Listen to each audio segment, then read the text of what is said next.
আল্লাহ তাআলা জিব্রাইল ডাক দেয়া কয়, জিব্রাইল আমার ইউসুফ কুয়ার ভিতরে যা, আমার ইউসুফ কুয়ায় যা, তুমি কোথায় আছো আমি আল্লাহর জানা দরকার নাই। জিব্রাইল কয়, আল্লাহ 7 আসমানের উপরে আছি, সিদরাতুল মুনতাহার উপরে আছি।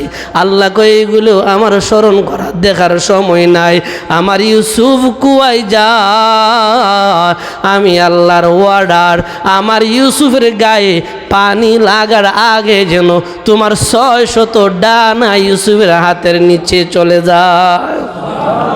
জিব্রাইল কি আর করার আছে, আল্লাহর আদেশ। ও পৃথিবীর মানুষেরা, আমি জিব্রাইল সিদরাতুল মুনতাহার উপর থেকে 600 ডানা বাড়ি মারলাম। ইউসুফ নিচে যায়, আমিও নিচে যাই। ইউসুফের গায়ে পানি লাগার আগে আমি জিব্রাইলের 600 ডানা ইউসুফের পায়ের নিচে বিছায় দিলাম। সুবহানাল্লাহ। ইউসুফ যখন আছে, আল্লাহ কয়, আমার বন্ধুরে সান্ত্বনা দেও। ইউসুফের সান্ত্বনা দিয়া কয়, আল্লাহ তোমারে পরীক্ষা করতেছে, ইউসুফ ধৈর্য ধর, ধৈর্য ধর। এমন একটা দিন আসবে যেই দিন তোমার 10 ভাই তোমার দুয়ারে ভিক্ষুকের তালি লইয়া দাঁড়াবে। সুবহানাল্লাহ। ওই মানুষগুলি অর্থাৎ তার বাকি 10 ভাই ফালাইয়া আসছে, ওয়াজাউ আবাহুম ইশাআন ইয়াবকুন।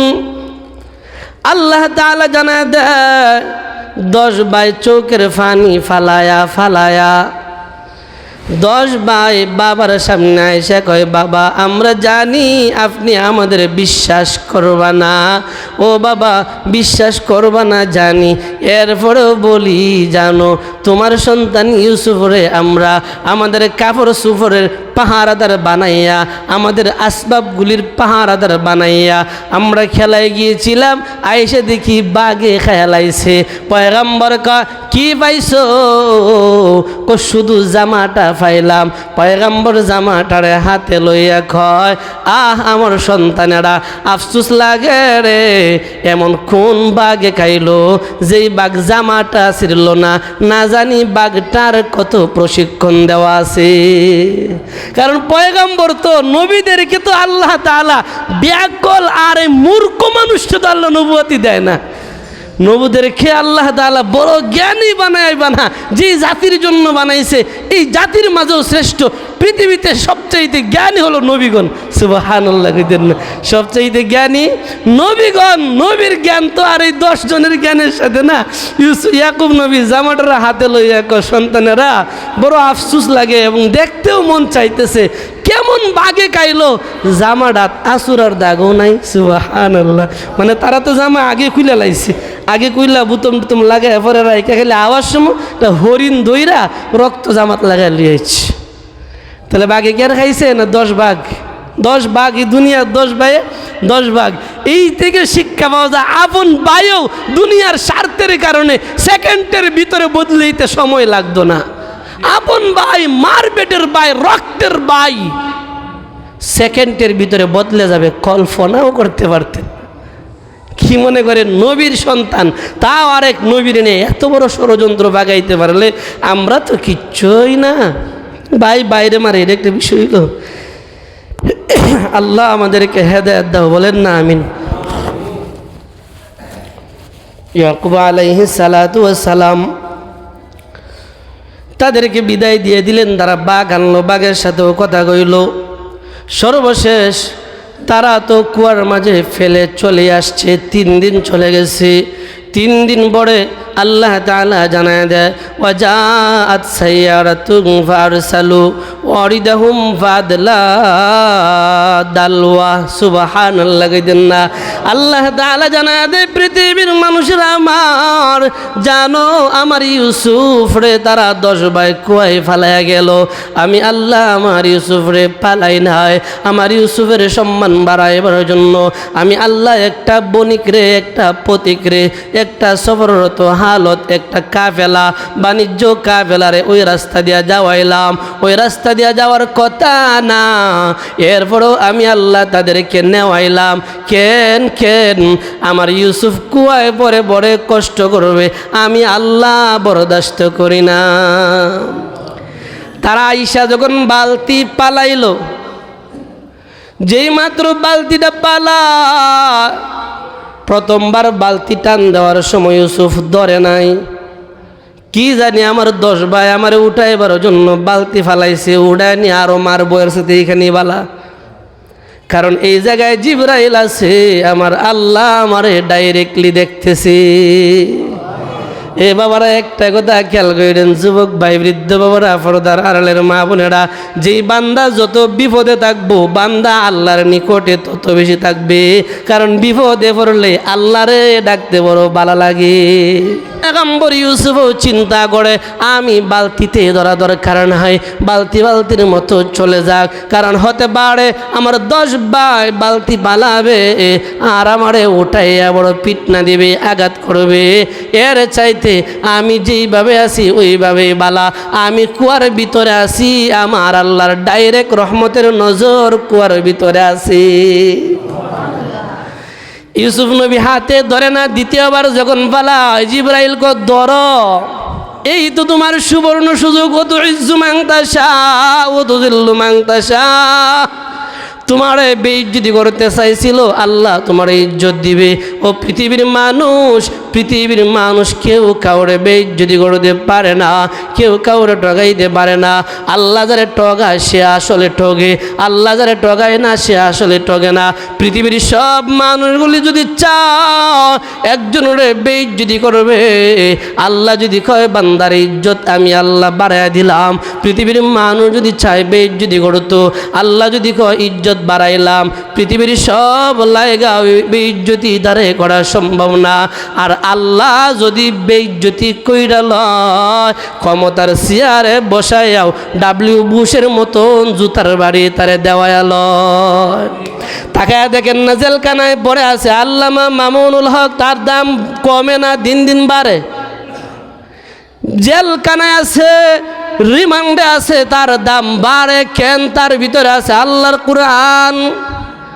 বাংলাদেশে তাকাও কত মানুষ সম্মানের চেয়ারে আছে, আর বড় মানুষদের তুতু দেয়। কেন কেন? চেয়ার পাইলে ইজ্জত বাড়ে না। আল্লাহ যারে ইজ্জত দেয় তার ইজ্জত বাড়ে, আল্লাহ যারে বেইজ্জতি করে চেয়ার পাইলেও ইজ্জত বাড়ে না। ইউসুফ নবী যখন দ্বিতীয়বার বালতি ফালায় দৌড়ে, মালিক ইবনে জার ডাক দিয়া কয়, কালা ইয়া বুশরা হাযা গুলাম। আয়া একটা গোলাম পাইলাম, শিশু পাইলাম, দেখো না কত সুন্দর। তারা নিয়ে গেল, সে তার দেশে মিশরের মাঝে নিয়ে গেল। নেওয়ার পরে বাজারে যখন বাজারে উঠানোর পরে সব মানুষগুলি তারা দেখে আর আফসোস করে, এত সুন্দর মানুষ দুনিয়ায় দেখি নাই, এত সুন্দর মানুষ দুনিয়ায় দেখি নাই। আমরা সব জানি কেমনে দেখবে আল্লাহ তাআলা পৃথিবীর অর্ধেক সুন্দর দিয়া পয়গম্বর ইউসুফ রে বানাইছে। পৃথিবীর অর্ধেক সুন্দর দিয়া আল্লাহ ইউসুফ নবীরে বানাইছে, আর সব সুন্দর দিয়া আল্লাহ আমরার নবীরে বানাইছে। সুবহানাল্লাহ। সব মানুষগুলি কিনার জন্য পাগল। মালিক ইবনে জারের কয়, দাম কত? কয় না। এই তোর দাম কয় না, তোর দাম কয় না। 3 দিন চলে যায়, কয় না। 3 দিন পরে 4th নম্বর দিনে হযরত ইউসুফ আলাইহিস সালাম রে মালিক ইবনে জারের কামরার ভিতরে রাইখা দিছে। এই দিক দিয়া জুলাইখা তার বান্ধবীদেরকে সাথে কইরা, জুলাইখা তার বান্ধবীদেরকে লইয়া ইউসুফ নবী তো কামরার ভিতরে আছে। মালিক ইবনে জারের বাড়ির পাশ দিয়া যায়। মালিক ইবনে জার ডাক দিয়া কয়, ও জুলাইখা, আমি একটা গোলাম আনছিলাম, বিক্রি করব, দেখবানি? দেখালোই। দেখার জন্য যখন আগা কিতাবের মাঝে উল্লেখ করা হয় দূর বহু দূর দেখে দরজার পাক দিয়া দেখা জুলাইখা অজ্ঞান হয়ে গেছে। কেন? কই এত সুন্দর মানুষ জীবনে দেখি নাই। এই মানুষটাই তো সেই মানুষটা যারে স্বপ্ন দেখা পাগল হইয়া আজিজে মিশরের কাছে আমি বিবাহ বসলাম। এই মানুষটাই তো সেই মানুষ।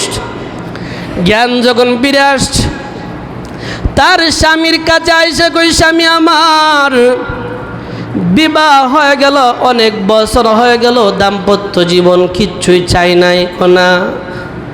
ও স্বামী আমার, জীবনে আর কিছু চাইতামও না, একটা জিনিস চাইমু, দিবা কিনা আগে বলো।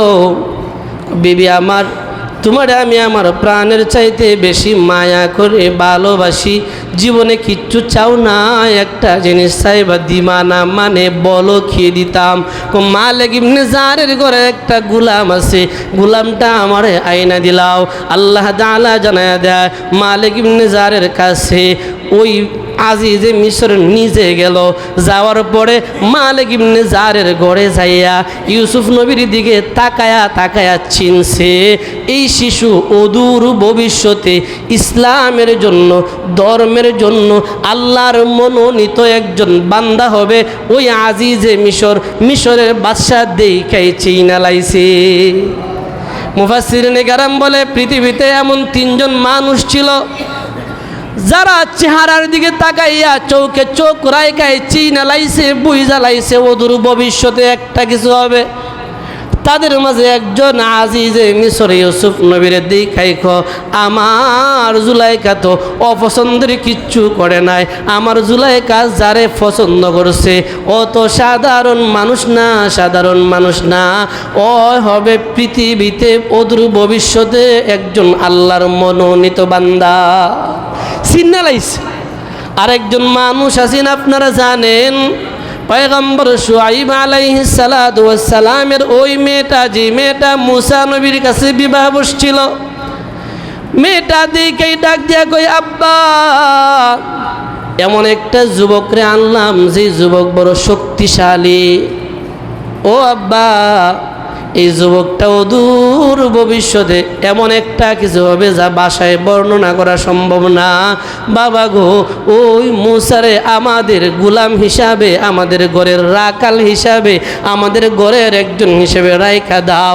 আরেকজন মানুষ ছিল পয়গম্বর, আরেকজন মানুষ ছিল খলিফাতুল মুসলিমিন আবু বকর সিদ্দিক রাদিয়াল্লাহু তাআলা আনহু, যে আবু বকর উমরের চেহারার দিকে তাকাইয়া তাকাইয়া বলতো, আমি যেদিন থাকবো না খেলাফতিটা যদি উমরের হাতে দিয়া যায়, আমার মন বলে অল্প কিছু দিনের ভিতরে গোটা পৃথিবীর অর্ধেকটা রাজত্ব উমর আঙ্গুলের ইশারায় শাসন করবে। আলহামদুলিল্লাহ, করেও গেছে। আজও উমরের ব্যাপারে কোনো লেখক কলম ধরার কোনো সাহস পায় নাই, ওরা চিনছে।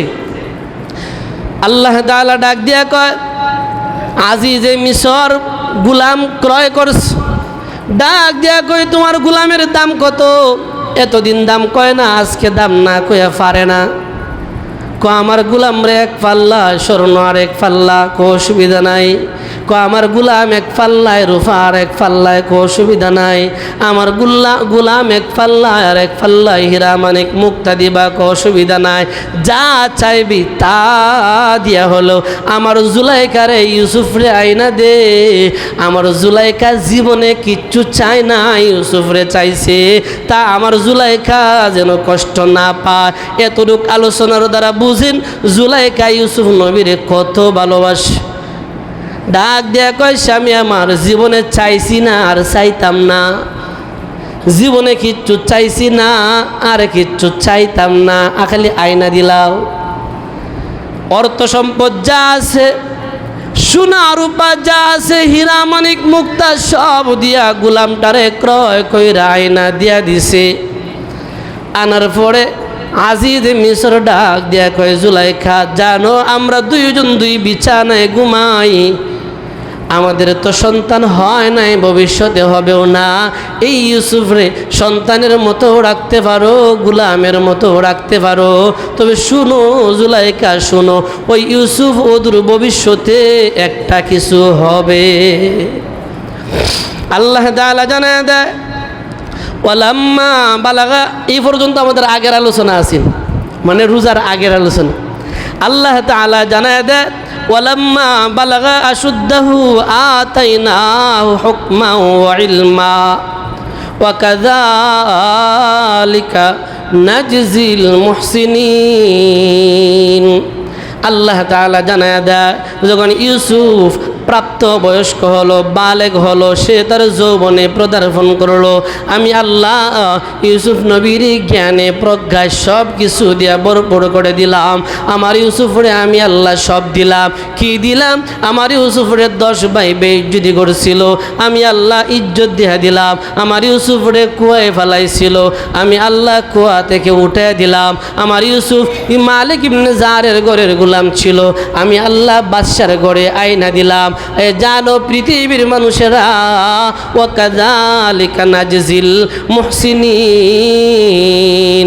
ভালো প্রতিদানগুলির প্রতিদান আমি আল্লাহ দিয়েই থাকি।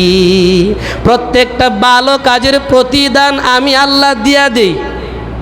অনেক সময় দেখেন ভালো কাজ করার পরও আল্লাহর কাছে দোয়া করে আল্লাহ দিয়া লাও, পাই না, বিরক্ত হয়ে যায়, পায় না। আল্লাহ কয় পাও না কেন? অবশ্যই পাইছ। এই জায়গায় আরেকটা বাইপাস ছোট্ট কথা বলি, আমরা যারা ইমানদার, আমরা যারা মুমিন, আমরা যারা আল্লাহ মানি, আমাদের প্রত্যেকটা দোয়া আল্লাহর কাছে ডাইরেক্ট কবুল হয়। সুবহানাল্লাহ কইতেন না? আমরা যারা ইমানদার, আমরা যারা মুমিন, আমরা যারা আল্লাহওয়ালা, আমরা যারা নামাজ পড়ি, আমরা যারা রোজা রাখি, তেলাওয়াত করি, জিকির আজকার করি, দান খয়রাত করি, তবলিগে সময় লাগায়, আল্লাহর রাস্তায় যারা সময় লাগায়, যে যেই সেক্টরে লাগায়, প্রত্যেকটা মানুষের দোয়া আল্লাহর কাছে ডাইরেক্ট কবুল। হয়তোবা অনেক সময় দেখা যায় দেরি হয়। এই ব্যাপারে 3টা মতামত আছে। আল্লাহ তাআলা হাশরের ময়দান যেই দিন কায়েম করবে, হাশরের ময়দান কায়েম হওয়ার পরে সব মানুষগুলি যখন দাঁড়াবে, একদল মানুষ তাকায় দেখবে পাহাড় পাহাড় পরিমাণ উঁচু উঁচু নেকির পাহাড়, পাহাড়ের চাইতে আরো উঁচু পাহাড় দেখা যায়, নেকির পাহাড়। বান্দারা ডাক দিয়া বলবে আল্লাহ এত নেকি তো আমি অর্জন করি নাই, এইগুলি নামাজের নেকি না, রোজার নেকি না, দান খয়রাতের নেকি না, এত নেকি আল্লাহ কিসের নেকি? আল্লাহ তাআলা তখন ডাক দিয়া বলবে বান্দা আমার, স্মরণ নাই দুনিয়ায় থাকতে আমি আল্লাহর কাছে চাইছিলা, আমি আল্লাহ দুনিয়াতে দেই নাই, দুনিয়ায় চাইছিলা, আমি আল্লাহ দেই নাই, দুনিয়াতে না দিয়া আখিরাতে নেকির পাহাড় তোমার জন্য রাইখা দিলাম। আরেকটা মতামত এমন হয়, বান্দা চায় আল্লাহর কাছে একটা, আল্লাহ দেয় আরেকটা। বান্দা চায় একটা, আল্লাহ দেয় আরেকটা। কেন? আল্লাহ যেটা বান্দার অমঙ্গল হয় সেইটা বান্দারে দেয় না, বদলায় দেয়। আরেক মতামত এইরকম আছে, বান্দা যখন আল্লাহর কাছে চায়, আল্লাহ তাআলা বান্দার দোয়াটারে কবুল কইরা বড় ধরনের কোনো মুসিবত থেকে উড়াইয়া দেয়। বান্দা চাইছিল এইটা করলে এইটা হয়ে যাইতো, আল্লাহ কয় তোর এইটার চাইতে বড়টা আমি আল্লাহ তোরে দিয়া দিলাম, তারও পাইবি না। মানে দোয়া আল্লাহর কাছে ডাইরেক্ট কবুল হয়, সন্দেহ না। আল্লাহ কয় ওয়া কাযালিকা নাজজিল মুহসিনিন, প্রত্যেকটা ভালো কাজের প্রতিদান আমি আল্লাহ অবশ্যই দিয়া দিই। আমি আল্লাহর কাছে কোনো কৃপণতা নাই। কথা বুঝাইতে পারছি কিনা জানি না। আল্লাহর কাছে কোনো কৃপণতা নাই, বান্দার কাছে হয়, কিন্তু আল্লাহর কাছে কৃপণতা নাই। আল্লাহ তাআলা জানায় দেয়, ও পৃথিবীর মানুষেরা জানো, আজিজে মিশর ইউসুফরে পাওয়ার পরে ইউসুফরে প্রশিক্ষণ দেয়, যুদ্ধের প্রশিক্ষণ। ইউসুফরে প্রশিক্ষণ দেয় দেশ কেমনে চালানো যায়। মিশরের আজিজে মিশর অর্থাৎ জুলাইখার স্বামী ইউসুফ নবীরে প্রশিক্ষণ দেয়, ইউসুফরে দিয়া দেশ কেমনে চালানো যায়, ইউসুফরে দিয়া যুদ্ধের মাঠে কেমনে যুদ্ধের মাঠ গরম করা যায়, বিভিন্ন প্রশিক্ষণ দেয়। এই জায়গায় আরও একটা কথা আমাদের প্রশ্ন আসতে পারে, হুজুর ইউসুফ নবীরে আল্লাহ আজিজে মিসর দিলেন কেন? অন্য কোথাও তো নিতে পারতেন, অন্য কাহারও করে দিলেন না কেন? মুফাসসিরিনে কেরাম জবাব দেয়, জানো আল্লাহ তাআলা ইউসুফ নবীর ব্যাপারে বলে, ওয়ালাম্মা বালাগা আশুদ্দাহু আতাইনাহু হুকমান ওয়া ইলমা। আল্লাহ তাআলা যে তারে সব দেয়া দিছে, আল্লাহ যে তারে ইজ্জত দিছে, যে আল্লাহ তাআলা তারে বেইজ্জতি থেকে ইজ্জতের জন্য আনছে, ওই আল্লাহ অদূর ভবিষ্যতে ইউসুফ নবীর যে এই দেশের বাদশা বানাবে, এই দেশের প্রধানমন্ত্রী বানাবে, এই দেশের প্রেসিডেন্ট বানাবে, ওইটা শিক্ষা দেওয়ার জন্য আল্লাহ তাআলা ডাইরেক্টলি ওই বাদশার ঘরে আজিজে মিসরের ঘরে দিছে। আজিজে মিসরের কর্মগুলি দেইকা দেইকা দেইকা দেইকা লেখাপড়া করা দরকার নাই, দেইকা দেইকা ইউসুফ সব শিক্ষা লাইব, যেন অদূর ভবিষ্যতে ইউসুফ নবী দেশ চালাইতে গিয়া সহজ হয়। তার কর্মগুলি দেইকা দেইকা সে যেন শিখতে পারে, এই জন্য আল্লাহ তারা এই করে আইনে দিচ্ছে, নাহলে তো অন্য দিক দিয়ে ঘটাইতে পারতো। ইউসুফ নবী বড় হয়, যখন যৌবনে পদার্পণ হলো, বাদশাহ ইউসুফরে নিয়ে স্বপ্ন দেখে ইউসুফরে দিয়ে যুদ্ধ পরিচালনা করবে, ইউসুফরে দিয়া দেশ চালাবে। জুলাইখা তো ইউসুফের প্রেমে বড় পাগল। জুলাইখা তো এই বাদশার কাছে বিয়াই বইছে স্বপ্ন দীক্ষা পাগল হইয়া। জুলাইখা তো নিজের জীবনের সব বিসর্জন দিয়া ইউসুফরে কিনে আনছে প্রেমের পাগল হইয়া। এই জায়গায় অনেক সময় দেখবেন শিল্পীরা কয় ইউসুফ নাকি জুলাইখার প্রেমে পড়ছে। কথাটা আল্লাহ কয়, আমার ইউসুফ জুলাইখার প্রেমে পড়ে নাই, জুলাইখা আমার ইউসুফের প্রেমের পাগল। ইউসুফ জুলাইখার প্রেমে পাগল না, জুলাইখা ইউসুফের পাগল। আল্লাহ তাআলা জানায় দেয়, ইউসুফ নবীর কাপড় সুপড় দইয়া দেয়, ইস্তারি কইরা দেয়, যা করণ লাগে সব কইরা দেয়। ইউসুফ নবীর সামনে জুলাইখা যত রঙের সাজলে, একটা মহিলা যেইভাবে সাজলে একটা পুরুষের লালসা, একটা পুরুষের চরিত্র কায়রা নেওয়া যায়, এমনি সব সময় সাজে। ইউসুফ নবীর সামনে একটা মিনিটের জন্য সাজসজ্জা সারা সামনে পড়ে না। তার সামনে সাইজা উইজা দামি দামি কাপড় ফিন্দিয়া ফিন্দিয়া স্বামীর সামনেও এমনে যায় না, ইউসুফ নবীর সামনে যেমনে যায়। ইউসুফ নবীরে খালি ফুসলা আল্লাহ কয়, ওরা ওয়াদাতহুল্লাতি হুয়া ফি বাইতিহা আন নাফসিহি ওয়া গাল্লাকাতিল আবওয়াব ওয়া ক্বালাত হাইতা লাক ক্বালা মাআযাল্লাহ ইন্নাহু রাব্বি আহসানা মাসওয়াই ইন্নাহু লা ইফলিহুজ জালিমুন। আল্লাহ তাআলা জানায়া দেয়, গরওয়ালি বাড়ি ওলি, মানে যেই বাড়িতে আছে ওই বাড়ি ওলি, বাড়িওয়ালি, বাড়িওয়ালা না বাড়িওয়ালি। ইউসুফের জন্য পাগল। ভাই আল্লাহ তো এই জায়গায় এইটাও কইতে পারতো, আজিজে মিসরের স্ত্রী কইতে পারতো। আল্লাহ আজিজে মিসরের স্ত্রী বা বিবি বলে নাই, আল্লাহ কয় ফি বাইতিহা, ওই বাড়িওয়ালি গড়ওয়ালি। এর মানে হলো পৃথিবীর মানুষেরা তাকায় দেখো, তাকায় দেখো, আমার ইউসুফ যার ঘরে লালন পালন হয়, আমার ইউসুফ যার ঘরে প্রতিপালন হয়, আমার ইউসুফ যার ভাত খাইয়া, যার খানা খাইয়া, যার পানি খাইয়া, যার যত্নে এত বড় হয়, ওই মানুষটার ক্ষেত্রেও ওই মানুষটার বাধ্য হয় নাই আল্লাহর অবাধ্য হইয়া। আল্লাহর বাধ্য থাকতে গিয়া মানুষটার অবাধ্য হইছে। ও পৃথিবীর মানুষেরা শিক্ষা গ্রহণ করো, যার ভাত খাও সে যদি তোমার আল্লাহর বিরুদ্ধে দাওয়াত দেয়, সে যদি তোমার ইসলামের বিরুদ্ধে চলতে কয়, যদিও তুমি তার ঘরে লালন পালন হও, তার সব কিছু হও, এরপরও তারে খুশি কইরো না, আল্লাহরে বেজার কইরা, আল্লাহরে খুশি কইরা যদি পারো তারে খুশি কইরো, আর আল্লাহরে নারাজ কইরা ঘরওয়ালারে খুশি কইরো না। দেখছেন আমরা তো মনে করি এর ভাত খায় এমকে, আমার কথা না শুনলে কী হইব, কী হইব কথা বুঝলেন, আমরা তো কী হইব শেষ কথা কথা। ইয়া ওনার দোকানে থাকি, ওনার কথা না বললে চাকরি থাকবো, উনি কইছে নামাজ নাই, আগে আমার ব্যবসা, যা ও চাকরিটা থাক। আল্লাহ কয় না, তুই এই চাকরি ছাইরা দে, নামাজটা পড়ালো, ও তোরে খাওয়ায়ও না, কিছু না, আমি আল্লাহ এর চাই তার উত্তম প্রতিদান আমি আল্লাহ তোরে দিবাম। বুঝতেও পারবি না, টারও পাইবি না। আর যদি কো অমুকের কথা না মানলে তোমার চাকরি থাকতো না, আল্লাহরে নারাজ কইরা বান্দারে খুশি করার চেষ্টা করতেছো, আমি আল্লাহ এমন শায়েস্তা করবাম কল্পনাও করতে পারত না। পৃথিবীর মানুষ এই কথা থেকে শিক্ষা গ্রহণ করিও, পৃথিবীওয়ালারে, বাড়িওয়ালারে, ঘরওয়ালারে, কর্তৃপক্ষরে বেজার কইরা আল্লাহ খুশি কইরো, আমি আল্লাহ তোমারে সাহায্য করব।